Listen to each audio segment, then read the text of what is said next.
Nous allons continuer notre apprentissage. Comme nous avons vu précédemment comment utiliser les collections avec les tuples, ici nous allons voir comment l'utiliser avec les listes.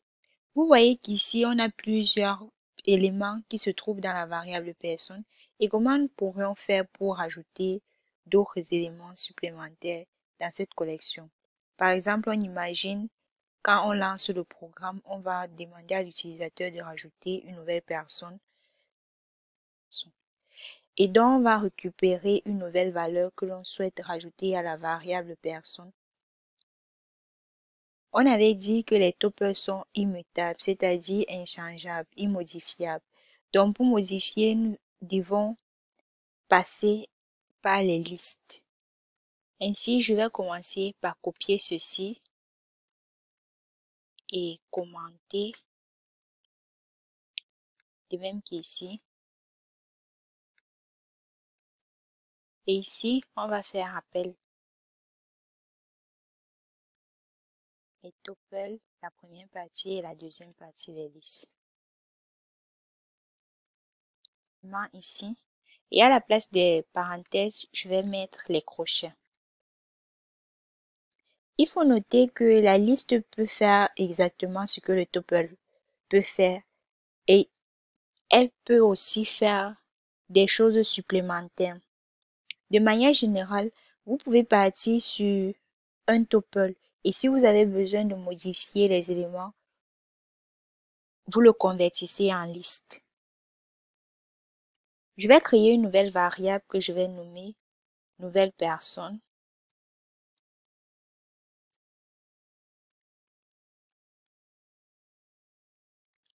Égale à Yann. Et je vais rajouter cette nouvelle personne dans la liste en faisant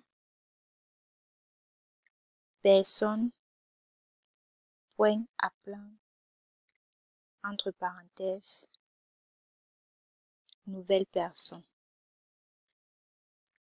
comme ceci.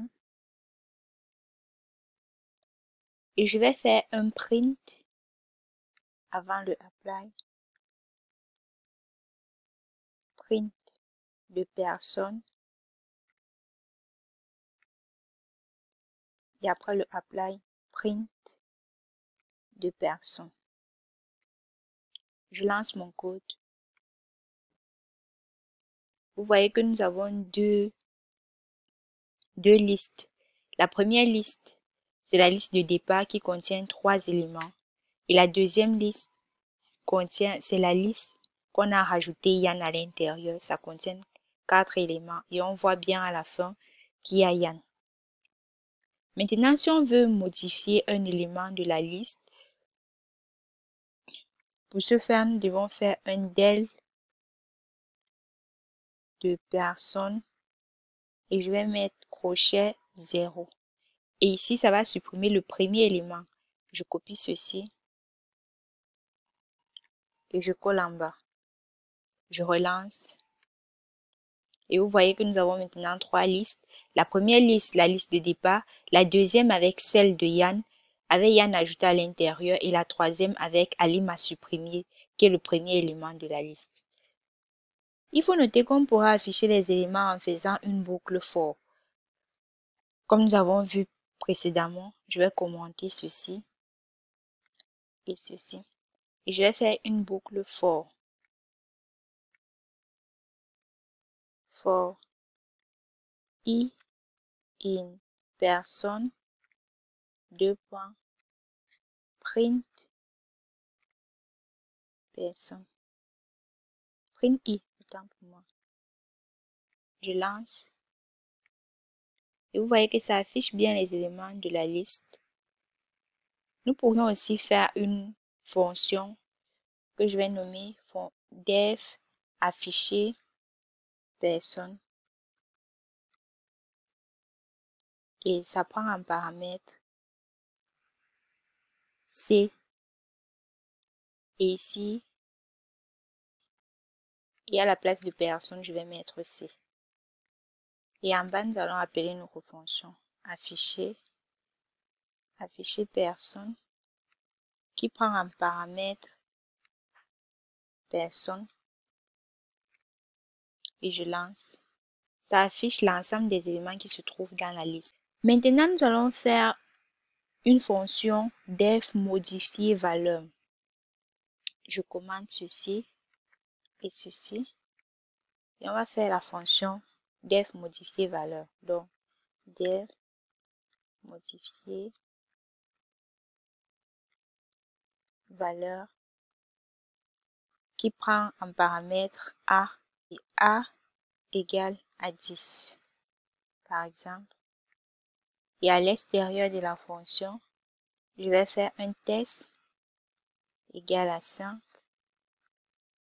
Je print le test et après j'appelle la fonction modifier valeur qui prend en paramètre test. Je print le test. Ok. Je lance mon programme et vous voyez que nous avons 5 et 5. Nous avons à l'écran 5 et 5 parce que la variable a créée dans la fonction est locale à la fonction. Si je fais par exemple un print de a, vous voyez bien que ça affiche l'élément qui se trouve dans la fonction, mais ça ne change pas de valeur. Maintenant, nous allons faire autrement en créant une liste. Ici, on va faire une liste qui contient 1, 2, 3 et 4. Et je vais changer le premier élément. Donc, a de 0 égale par exemple à 10. Je supprime ceci et je relance mon code. Vous voyez qu'en première position, nous avons l'ensemble des éléments qui se trouvent dans la liste avant la modification. Et en deuxième position, nous avons 10 qui entrent en jeu. Donc, au départ, on a 1, 2, 3, 4 et après on a 10, 2, 3, 4. Les valeurs ont été changées simplement parce que les listes sont des conteneurs modifiables, mutables, qui peuvent changer de valeur à tout moment quand l'utilisateur veut. Bon, c'était tout pour cette vidéo concernant les listes. On se voit à la prochaine pour une autre vidéo sur les fonctions et les tuples.